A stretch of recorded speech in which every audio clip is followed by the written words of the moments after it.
오늘 이 새벽 우리에게 주시는 하나님 말씀은 요한복음 10장 1절부터 10절까지 말씀입니다. 요한복음 10장 1절부터 10절까지 말씀 우리 같이 한 목소리로 읽겠습니다. 내가 진실로 진실로 너희에게 이르노니 문을 통하여 양의 오리에 들어가지 아니하고 다른 데로 넘어가는 자는 절도며 강도요 문으로 들어가는 이는 양의 목자라. 문지기는 그를 위하여 문을 열고 양은 그의 음성을 듣나니 그가 자기 양의 이름을 각각 불러 인도하여 내느니라. 자기 양을 다 내놓은 후에 앞서가면 양들이 그의 음성을 아는 고로 따라오되 타인의 음성을 알지 못하는 고로 타인을 따르지 아니하고 도리어 도망하느니라. 예수께서 이 비유로 그들에게 말씀하셨으나 그들은 그가 하신 말씀이 무엇인지 알지 못하니라. 그러므로 예수께서 다시 이르시되 내가 진실로 진실로 너희에게 말하노니 나는 양의 문이라. 나보다 먼저 온 자는 다 절도요 강도니 양들이 듣지 아니하였느니라. 내가 문이니 누구든지 나로 말미암아 들어가면 구원을 받고 또는 들어가면 나오며 꼴을 얻으리라. 도둑이 오는 것은 도둑질하고 죽이고 멸망시키려는 것뿐이요 내가 온 것은 양으로 생명을 얻게 하고 더 풍성히 얻게 하려는 것이라. 아멘. 요한복음 10장은 예수님이 나는 양의 문이다, 나는 선한 목자라고 자신을 드러낸 내용을 담고 있습니다. 결론적으로 어떤 내용입니까? 우리는 목자이신 예수님만 따라가면 됩니다. 1절에 보니까 내가 진실로 진실로 너희에게 이르노니 문을 통하여 양의 우리에 들어가지 않고 다른 데로 넘어가는 자는 다 절도고 강도라고 합니다. 양의 우리가 있는데 그 우리로 들어가는 문이 아닌 담 넘어서 들어가는 사람, 절도, 강도, 지금 누구를 지칭하고 있는 것입니까? 8장, 9장에서 지금 예수님과 논쟁을 벌였던 유대 종교 지도자들, 영적 소경에 대해서 이스라엘 백성들을 엉뚱한 대로 이끌고 있고 그들을 착취하고 그들의 주머니를 노리고 있는 지금 유대 종교 지도자들을 절도, 강도라고 이야기를 하고 있는 것이죠. 그러면서 2절에 문으로 들어가는 일은 양의 목자, 예수 그리스도 양의 목자를 이야기를 하고 있습니다. 3절에 문지기는 그를 위하여 문을 열고 양은 그의 음성을 듣나니 그가 양의 이름을 각각 불러 인도하여 낸다고 이야기를 하고 있습니다. 문지기가 문을 열어주면 그 목자가 들어가서 양을 불러내는데 어떻게 불러낸다고 합니까? 그가 자기 양의 이름을 각각 불러 인도한다고 합니다.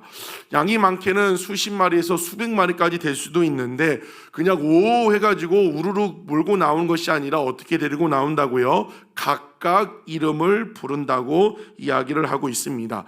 여러분, 히브리적 사고에서 이름을 안다는 것, 이름을 알아야 부르는 거죠. 이름을 안다는 것은 무엇을 의미하고 있습니까? 그 전 인격, 그 삶 모든 것을 다 알고 있다고 이야기를 하고 있는 것입니다. 그것은 무엇을 우리에게 말씀해 주고 있습니까? 예수님은 여러분의 이름을 알고 계시다는 거예요. 때로는 그런 생각을 해요. 수십 명, 수백 명, 이 지구상의 그리스도인이 몇 명입니까? 이 지구상의 그리스도인들이 동시에 기도하면 그 내 기도를 어떻게 하나님이 알고 들어주실까? 그 많고 많은 사람 중에 나를 기억이나 하실까라는 생각이 들 수도 있지만 우리 선한 목자 되신 예수님은 어떻다는 거예요? 우리 한 명 한 명을 잘 알고 있다고 이야기를 하고 계신 것입니다. 여러분, 알고 계신다는 것은 여러분의 생각과 고민과 아픔과 또 기도의 제목과 그 모든 것을 다 알고 계신다는 겁니다. 어제까지 여러분이 고민하고 있는 문제, 아파하고 있는 문제, 답답하고 있는 문제도 우리 목자 되신 예수님이 다 알고 있습니다. 그 알고 계신 그 예수님을 믿고 우리가 할 것은 무엇이에요? 4절에 자기 양을 내놓은 후에 앞서가면 양들이 그의 음성을 아는 고로 따라가되, 모든 걸 알고 계신 그분이 우리의 목자가 되세요. 우리가 할 것은 무엇입니까? 그분을 따라가면 된다는, 그의 음성을 듣고 따라가면 된다. 근데 4절에서 중요하게 이야기하는 것이 무엇입니까? 누가 앞서가야 돼요? 목자가 앞서가고 양들은 그 음성 듣고 따라가야 합니다. 절대 양이 목자보다 앞서면 안 된다는 거죠. 여러분, 예수님보다 앞서지 않는 우리 교회, 예수님보다 앞서가지 않는 성도 되시기를 주의 이름으로 축복합니다. 때로는 막 의욕이 충만해가지고 나는 그 길을 잘 알고 있고 내가 먼저 갈 수 있다고 할 수 있지만, 양이 알 수 있는 것은 그 목자의 음성을 기억하고 목자를 따라가는 것입니다. 그 음성을 듣는다는 것은 무엇입니까? 그 예수 그리스도 말씀, 기록된 말씀을 듣는 것입니다. 여러분, 그 말씀을 잘 따라가는 여러분 되시기를 주의 이름으로 축복합니다. 또 양이 해야 할 것은 5절에 무엇입니까? 타인의 음성은 알지는 못하는 고로 타인을 따르지 아니하고 도리어 도망한다. 우리가 들어야 할, 내가 들어야 할 음성은 오직 예수 그리스도 목자의 음성밖에 없다는 겁니다. 그러면 목자의 음성과 대비되는 타인의 음성은 무엇일까요? 세상에서 들려오는 소리, 세상에서 들려오는 소리죠. 다른 사람의 소리입니다. 우리는 오로지 예수님의 음성, 말씀만 따라가는, 여러분, 아브라함이 그 갈대우르에서 불렀을 때 어떻게 따라갔다고 했어요? 갈 바를 알지 못하지만 말씀을 쫓아갔다고 했어요. 말씀을 쫓아갔을 때 하나님이 그의 이름을 위대하게 만들어주고 믿음의 조상으로 만들어줬습니다. 오로지 우리가 들을 것은 세상에서 들려오는 그 소리가 아니라 주의 음성만 듣고 나아가기를 원합니다. 말씀 묵상하고 잊고 적용하고 살기를 원합니다. 또 타인의 음성을 뭘 얘기할 수 있어요? 여러분의 생각. 가만히 있으면 뭐가 올라와요? 사람의 생각들이 올라와요. 사람의 생각들이 막 계속 올라온다는 겁니다. 여러분, 그것을 우리는 잘 분별을 해야 합니다. 분별할 수 있는 것은 기도와 말씀밖에 없습니다. 기도의 자리에 가고 말씀 묵상하다 보면 이게 사람의 생각인지 이 진짜 주님이 주신 마음인지 분별이 되게 된다는 겁니다. 여러분, 기도와 말씀으로 세상에서 들려오는 소리, 또 여러분 그 죄인된 그 내면에서 들려오는 그 소리를 구별할 수 있는 여러분 되시기를 주의 이름으로 축복합니다. 지금 여러분 귀에 들려오는 것이 타인의 음성인지 예수 그리스도의 음성인지, 지금 여러분이 쫓아가는 것이 내 소견에 옳은 대로 내 생각으로 가고 있는 건지 아니면 주의 음성을 따라가고 있는 건지, 그것을 구분하고 그것이 내면의 음성이고 세상의 소리면 어떻게 한다고요? 5절 마지막에 도망해야 한다고. 도망해야 한다. 여러분, 오직 주의 음성만 듣고 세상의 소리, 내면 소리로부터는 도망할 수 있는 여러분 되시기를 주의 이름으로 축복합니다. 예수님이 이렇게 나는 선한 목자다, 양의 문이다라고 이야기를 하는데 6절에 보니까 그 듣는 사람들이 비유를 이해하지 못했다고 했습니다. 그러면서 7절에 다시 한번 예수님이 설명해 주는데 나는 양의 문이라고 이야기를 하고 있습니다. 선한 목자, 양의 문, 다 예수님을 이야기하고 있는 거죠.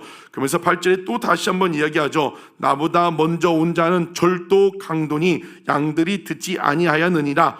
9절에 내가 문이니 누구든지 나로 말미암아 들어가면 구원을 받고 또는 들어가면 나오며 꼴을 얻을 것이라고 이야기를 하고 있습니다. 구원의 문, 그 예수 그리스도가 문이라고 했는데 문으로 들어갈 수 있는 사람은 어떤 사람이에요? 예수님을 믿는 사람이죠. 믿는 사람만이 예수 그리스도의 문으로 들어가 영생을 얻고 구원을 얻는 것입니다. 여러분, 우리에게 구원을 주시는 것은 천하 사람 중에 구원받을 만한 이름을 우리에게 주신 일이 없다고 했습니다. 예수 그리스도만이 우리의 유일한 구원자이심을 다시 한번 고백하는 이 시간 되기를 주의 이름으로 축복합니다. 그리고 뒤에 또 뭐라고 합니까? 그 문으로 들어가면 구원, 예수 그리스도 믿고 들어가면 당연히 구원을 받죠. 우리는 새벽에 우리는 그것을 믿습니다. 그런데 들어가면 나오면 무엇을 얻는다고 해요? 꼴을 얻는다. 꼴이 무엇입니까? 양이 먹을 것이죠. 여러분, 이것은 영적인 의미로 한다면 그 앞에서 예수님 말씀하신 나는 생명의 떡이다, 그 영원한 생명 되신 예수 그리스도도 말씀하고 있고, 또 꼴은 무엇입니까? 우리가 먹고 사는 문제도 이야기를 하고 있는 것이죠. 여러분, 우리의 먹고 사는 문제도 누구한테 달려있다는 겁니까? 목자 대신 예수 그리스도 안에 달려있다는 것입니다. 그 문으로 들어가고 예수를 믿고 예수 따라가면 우리의 먹고 사는 문제, 우리가 대림절 때도 얘기했어요. 이 땅에 예수님이 오신 것은 단순히 영적인 이 죄에서 구원해 주신 문제뿐만이 아니라 우리의 전 인격의 모든 문제를 해결해 주셨다고 했습니다.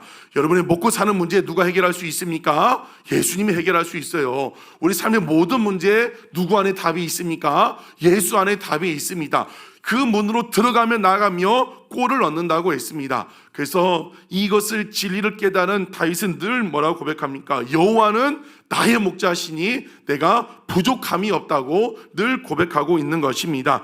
여러분, 그 예수님이 여러분의 목자가 되십니다. 목자 따라가면 구원도 얻고 여러분의 모든 먹고 사는 문제가 해결될 줄로 믿습니다. 10절에도 다시 한번 예수님 말씀하십니다. 내가 온 것은 양으로 생명을 얻고, 구원의 문 들어가면 생명을 얻고 더 풍성하게 얻게 하려는 것이라고 이야기를 하고 있습니다. 지금의 삶보다 영적으로 육적으로 더 풍성하게 얻게 하여 주신다. 여러분, 이 영적인 진리를 깨닫던 사도 바울이 뭐라고 고백합니까? 사랑하는 자여, 내 영혼이 네 영혼이 잘됨 같이 어떻게 된다고요? 범사가 잘되고 강건하기를 내가 구한다고 이야기하고 있습니다.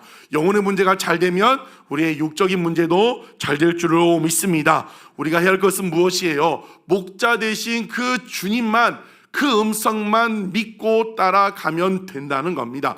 그러면 우리 영혼의 문제, 구원의 문제, 우리 먹고 사는 문제, 그 모든 문제가 목자 되신 예수님이 해결해 주신다는 겁니다. 여러분, 양이 걱정할 일이 있습니까? 양이 뭘 걱정하겠어요? 양이 배고픈 것, 내 앞에 뭐 장애물 있는 것, 이 길로 가면 풀이 나올까, 이 길로 가면 물이 있을까? 양이 걱정할 이유는 하나도 없어요. 양이 할 것은 오로지 목자 음성만 듣고 따라가면, 걱정은 목자가 하는 거지 양이 걱정할 필요가 없습니다. 여러분, 지금 무엇을 걱정하고 계십니까? 먹고 사는 문제가 걱정되십니까? 진로의 문제가 걱정되십니까? 양이 왜 걱정합니까? 목자를 못 믿으니까 걱정이 되는 거죠. 여러분, 다윗은 그 광야 시절 가운데 자기가 목숨이 어떻게 될지, 자기 진로가 어떻게 될지 아무것도 알지 못했습니다. 근데 다윗을 붙들어줬던 것, 다윗이 고백했던 것은 무엇입니까? 여호와는 나의 목자시라는 거예요. 지금 내 진로, 내 인생이 불투명하지만, 나는 불투명하지만 여호와는 나의 목자이기 때문에 내가 걱정이 없다. 그래서 시편 18편에도 여호와는 나의 힘이고 요새고 방패라고 고백하는 겁니다. 그렇기 때문에 또 뭐라고 고백합니까? 천만인이 나를 둘러 진칠지라도 내가 두려워하지 않는다. 양은 두려워할 이유가 하나도 없어요. 양이 걱정할 필요가 없다는 겁니다. 왜 걱정한다고요? 목자를 온전히 믿지 못하기 때문입니다. 여러분, 우리 예수님은 이제 내일 본문 또 수요일 목요일 보면 나는 선한 목자다, 나는 양을 위하여 목숨을 버린다고 얘기하고 있습니다. 우리가 걱정하지 말고 걱정은 누가 하는 거예요? 목자가 걱정하는 겁니다. 여러분, 우리를 위하여 생명 바친 그 목자 되신 예수님을 100% 신뢰하고 모든 진로, 먹고 사는 문제, 죽고 사는 문제 다 누구한테 달려 있습니까?